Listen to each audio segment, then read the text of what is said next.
Paps Fernandez at Martin Nevera kahit hiwalay na marami pa rin ang kinilig sa ex-couple na to dahil until now sweet pa rin ang dalawa kahit may kanya-kanya ng partner. Ito yung tama sa mag-asawang maghiwalay. Kahit hiwalay na, mayroon pa rin communication at sweet pa rin tinitration nila yung pinagsamahan nila. Nakakabilib pa rin talaga ang ex-couple na sina Paps Fernandez, Martin Nevera sa isang birthday anniversary event nga sa Iloilo City. Ay bumida, nagpakilig talaga sina Paps at Martin. Ayon kay Willie Yu, natuwa siya nang mag-perform sa 80th birthday 40th wedding anniversary ng friend niyang si Don Alfonso Tan sa Iloilo Convention Center sina Paps at Martin.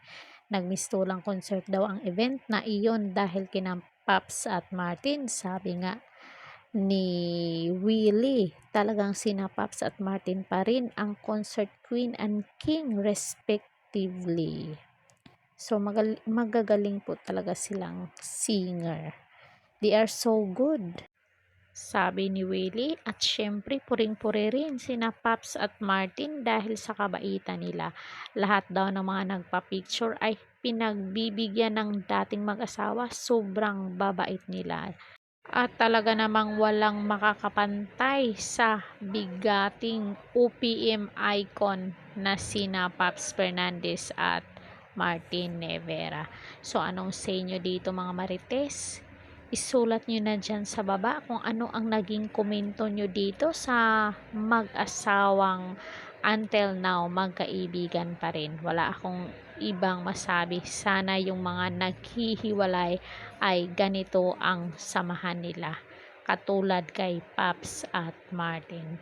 So, huwag niyong kalimutang i-like and share.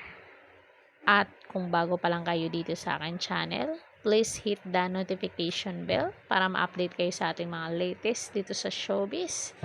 Ring bell all nyo ako. Hanggang sa muli and thank you so much. God bless us all.